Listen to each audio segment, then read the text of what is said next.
The perfect way knows no difficulties, except that it refuses our preferences. If you would see the perfect way manifest, take no thought either for or against it. To propose what you like and what you dislike, that is the malady of the mind. Do not try to find the truth. Merely cease to cherish opinions. Let go, let things as they may be. That which is the same as that which is not. That which is not is the same as that which is. If only this is realized, you need not worry about being perfect. 신신명. The darshans excerpted in this book are from the period of April 1st through April 30th, 1978. Bhagwan. This will be your new name, Swami Deva Madhyama. Deva means divine, Madhyama means the middle, the divine middle. The extreme is the disease, and the mind lives through the extremes. The mind always thinks in terms of either or, and the reality is just exactly in the middle. It is never either or. It is both and. It is neither day nor night, neither life nor death, neither body nor soul. It is somewhere between the two. And exactly in the middle is also the point from where transcendence happens, from where you go beyond both. To be in the middle is to go beyond both. Health and great balance, silence, come through this understanding. Because extremes create tensions and excitements. They create heaven and hell. And the mind is always a chooser. It lives through choosing. The moment you stop choosing and allow life to be as it is, you fall into the middle. Let go is the way of the middle. Choicelessness is the meaning of let go. Then you allow life, whatsoever it brings. Buddha calls it the philosophy of suchness, the philosophy of as it isness. Let it be as it is. When it is night, it is night. Don't hanker for the day. When it is day, it is day. Don't ask for the night. So let this be your key. Never go to the extreme. Always keep in the middle. Like tightrope walker. Slowly the neck arises. Once you have understood how to be in the middle, the mind disappears on its own accord. You are talking to Dilip, who has been posted by the army from Nepal to Pune and into your arms, showing him how to use even the discipline and uptightness of army life as meditation. Bhagwan. The basic thing is not to the technique of meditation. The basic thing is to do it with awareness. Any method can be of help if one practices it with watchfulness. The real thing is watchfulness. The meditation is just an excuse for it. For example, somebody can just go on repeating the name of God. If he is simply repeating it like a parrot, it is not going to help. On the contrary, it may even be harmful because repeating something every day like a parrot makes you more and more like a zombie. You start losing brilliance, brightness, intelligence. If somebody is chanting a mantra with the full awareness that he is doing it, then that mantra will help. And it doesn't matter whether you repeat Allah or Rama or Christ. You are in the army. You can go on parade, and that parade can become meditation. The whole thing is to be fully alert, conscious, not mechanical. Your army life can become a beautiful growth for you. All that you are doing there can be used as a device. If one is not watchful, then the army can create a zombie of one. In doing the same routine every day, there is no need to be watchful, there is no need to be alert. One can go on doing those things without being alert. One has become perfectly skillful in doing them. One can do that even while asleep. A perfect army man is one who, if you shout attention while he is asleep, will jump up and will immediately be at attention. Not that he needs to be awake to do it. Even in sleep, it will function. It is just a mechanism. It triggers off the response. I have heard that a general's wife was very disturbed because whenever her husband slept on his left side, he would snore. It was very difficult because if she asked him to turn to the right, his sleep would be disturbed. And he was a very angry man. So she asked the army doctor. He said, "Don't do anything. Simply say in his ear, 'right turn.'" And it worked.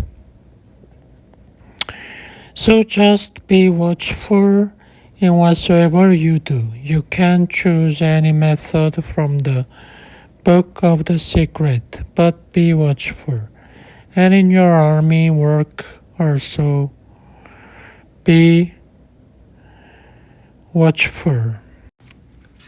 Dilip said, "I'd just like to ask what exactly it means to be watchful. As far as my profession is concerned, when I go about doing my duty, do I watch everything as a separate entity, being aware that I'm not the person doing it?" Bhagwan says, "Yes. You just think of yourself as a watcher, spectator. The body is doing the act. This hand is moving, huh? You watch your hand with a detached respect as it glides across you and back again to its resting place on the side of the armchair." Bhagwan says, "The hand is moving. You are watching it, not only from the outside but from the inside too. You are separate. That witness is separate. It is unidentified with anything that we know of. It is identical only with God, but we don't know anything about God. That witness is God. When you become a perfect witness, you are a God. You are no more a human being. That's why we have called Buddha a God. Not he has created the world, but because in that moment of alertness, he is no more identified with the body. with the mind. If you are just a watcher, then nothing affects you. It is as if somebody else has been hit. You have been just an eyewitness, that's all. It is none of your business. One can even laugh at the whole ridiculousness of it. One can even enjoy it. It is that, precisely that. Just think that this watcher is sitting on the top of the hill, far away, distant, just looking down in the valley. As other people are moving, you are too. Slowly, you will be able to hover over your body and you will be able to see that the body is doing things. And the body will be able to do things more perfectly because there will be no distractions. There will be such a silent, peaceful milieu inside. Try it. And after 1 month, tell me how things are. Eureka has just returned. She is wondering whether to be a part of the university that is being set up in the ashram. She is thought of studying something to do with theater for a master's degree, but perhaps she is being too aspiring and should settle for something more humble. Bhagwan said, just raise your hands and close your eyes. If something starts happening in your body energy, allow it. Let me feel your energy. Go with the energy. Her energy moves softly like a tree in an evening breeze. Bhagwan said, good, you do it. It is nothing like an ego trip. It is just very spontaneously coming into you. Go into it. It is the humble thing to do. Whatever comes naturally is humble. Never impose anything. For example, right now, if you drop this idea, which is very spontaneously coming into you, and you try to do something humble, that will be real ego. Because that will be effort. And behind the humble act will be really a great gratification of the ego. I am doing something humble, and the I will be more strengthened through it. In fact, the humble people have the biggest egos in the world. So always remain spontaneous and then you remain humble without any humbleness. With no self-consciousness of humbleness, one remains humble. One does not know that one is humble. If you know you are humble, you are not. Remain spontaneous, natural. And this is something that is coming into your being. It is your natural flow. Go with it, do it. It will make you humble. Monday, April 3rd. A mother and child from Germany, Brigitte and Ursula, 6 years old. The child who watches as her mother is sannyast with the name Anand Sadhya. You look at Ursula, smile, but there is no response. Oddly, I feel no connection with her, nor the affection children usually arouse in me. She continuously glances around at the group behind her, at you and those of us at your side, and plays with her toes. There is a restlessness about her. It seems Sadia had written to you about the child, for you ask her now what the problem is. Hari does. She thinks she is very closed, Bhagwan said. Why do you think that? She has no relationship with anybody. You look at Ursula again. She returns your smile with a blank gaze. Bhagwan said, she is a born meditator. Don't make a problem out of it. Allow her own space. Let it be so. If she enjoys being inside herself, allow it. I can understand your problem. You must be worried about her future. If she does not open up, if she does not relate, what is going to happen to her in her life? How will she love? How will she move? Drop the problem, and in dropping the problem, it may be possible for her to come out of herself. Because when you try to bring somebody out, the natural reaction is for them to go even deeper into themselves. Do you think that normal children are having a very beautiful life? This whole world is full of normal children who have become grown up now. Adolf Hitler was a normal child. So was Joseph Stalin. So were Benito Mussolini and all the generals, all the mad people of the world. Who knows what is going to happen to her? Maybe this is right for her. Maybe this is how God wants her to be. Have respect for her space. That is all that can be done. Love her, respect her. Don't interfere. Jyoti came forward to Bhagwan. Bhagwan said, what difficulties are you feeling in the body, leaving aside what the doctors say? Jyoti said, they started a treatment with very heavy drugs. I have to get rid of the poison, not get new poison from the doctors. That's what I feel. Bhagwan said, okay. Death knocking on the door is one of the greatest opportunity of life.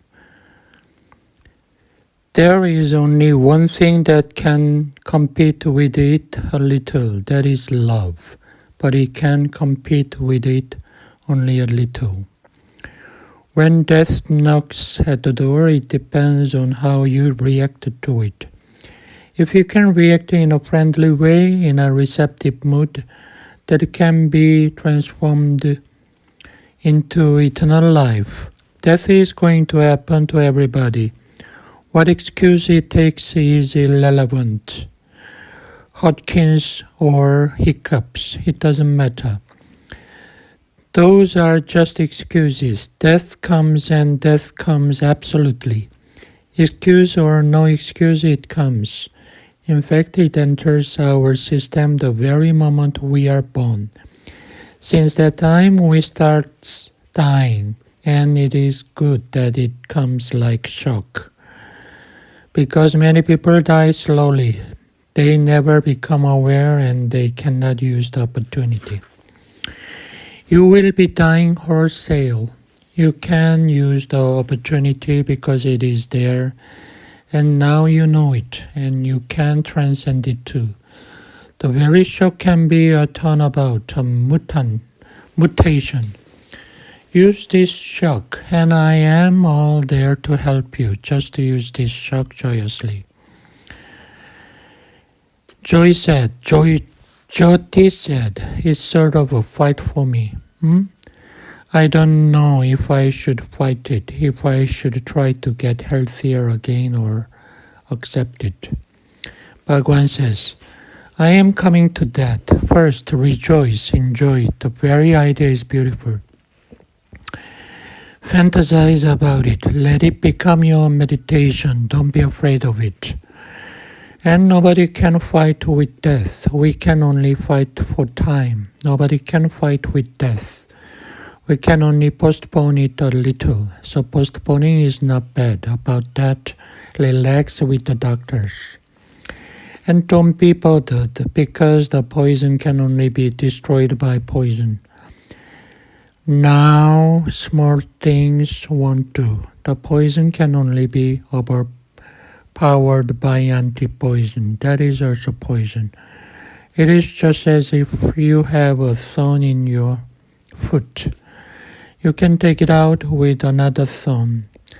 There is no other way. You have to find another thorn in the garden and take it out, and then throw away both of thorns. Jyoti said, if I'm very careful and if I'm very sensitive, maybe I can take it out with my fingernails. Bhagwan said, no, this won't do. This thorn cannot be taken out by fingernails. You have to relax with the doctors. That too has to be accepted. I scan her face, the way she is sitting, her voice, to try and gauge what is going on inside her and wonder how I'd feel in the similar situation. Jyoti's face is not so much troubled but rather broken up, as if there is a multitude of emotions playing across it. There are tears in her eyes, and I feel something of the turmoil her whole being must be in. Jyoti says, Bhagwan is so difficult. These doctors tell me go to the Himalayas and look for a decent crew. You're intelligent. Why do you go and see Rajneesh? It's so difficult to trust them. Bhagwan says, no, don't be worried. Don't be worried about them. What they say about me is not the point. You just take the medicine. About that, they are right. Don't be worried about what they say, because what do they know about me or the Himalayas? But about medicine, they know. They are bound to be against me. This country is so orthodox that they are allowing me to be alive here in the miracle. They can kill me anytime. They try in every way to disrupt my work. But that is not the point to be considered. They don't know me, so whatsoever they say about me is not. Just ask them, have you ever heard him? Have you ever been there? The Himalayas are far away, but have you ever been to the ashram? They have not been here, so how can they go to the Himalayas? Don't bother about that. Just take the medicine. Take the medicine and try to convert them toward me. That work you continue. So it will be a give and take. But there is no need to be afraid. If it comes, it comes. If it can be postponed a little bit, nothing wrong. You can be a little more with me. If it comes, nothing to be worried about. You can be born into one of my sannyasins' womb soon. It is all good. Whatsoever happens, just relax. Take the medicine and relax. Meditate and dance and don't be worried.